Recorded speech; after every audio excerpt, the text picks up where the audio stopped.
গালে ছিল 5টা দাঁত কম। এবার দাদু ওই মহিটারে সাহস দিচ্ছে কেমন কণ্ঠ দিয়ে, উঠবে বাপু তুই কাঁদবা কাঁপি কোন বাপু না ওই বাপ ওই বাথর বলে ভাইয়ে ওই বকলে ক্যাথু কুতুর নাকি ভাব কুতু ভালো ওই মাইন্ড করবেন না। দাদু কষে বাসর ঘরে বসাই বগলে ক্যাথু কুতু দিলে ভালো হয়ে যাবে না, এটা কিন্তু মস্কারা কর ভারী পারে। এবার সেই বউটা কাঁদছে, দিদিমার গলা জড়ায় ধরে করুণ সুরে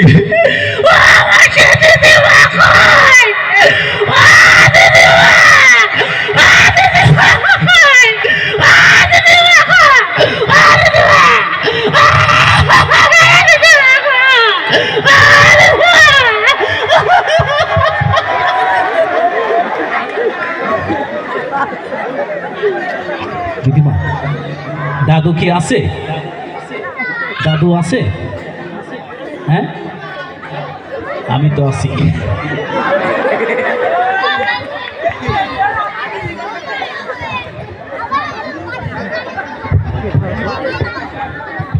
আচ্ছা মাইন্ড করবে না। এবার দেখেন ওই দিদিমার গালে একটা দাঁত নেই। 80 থেকে 90 বছর হবে আমার সে দিদিমার বয়স। এবার দিদিমা বউটার সাহস দিচ্ছে কেমন কণ্ঠ দিয়ে, মানে কুজু হয়ে গেছে তারপর ওই নারী কণ্ঠ, ওই আমার যখন বিয়ের কথা বলেছিল ওই বাসর ঘরে ওই বসেছিলাম, ওই স্বামী এসে আমার বগলে যায় কত কুটু দিল, এই সব কিছু ভালো মাইন্ড করবেন না। দিদিমা বলছে আমার বাসর ঘরে বসাই বগলে কত কুতু দিছিল, আমার সবকিছু ভালো হয়ে গেছিল, এটা কিন্তু মস্করা করতেছে দিদিমা। এবার দেখেন স্বামী স্ত্রীর ভিতর ঝগড়া লাগছে, নতুন বউর সঙ্গে তর্কতর্কি করে স্বামীর কাছে মিজাজ গরম হয়ে স্বামী ঠাস করে একটু চড় মেরে স্বামী সাইডে গেছে।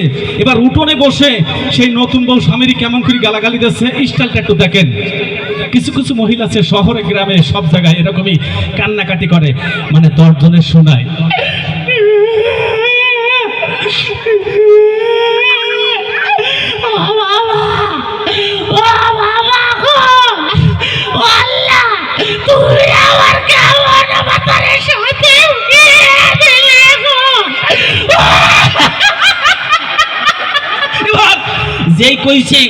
যেই কইছে তুমি আমার কেমন বাতারের সাথে বিয়ে দিছো, স্বামীর কাছে মিজাজ গরম হয়ে স্বামী দৌড়ে এসে কুড়ি আরেকটা দেশে চড় মেরি সামনে দাঁড়া আছে।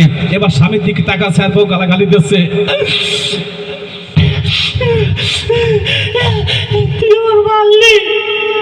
মানুষটা কি হয়েছে?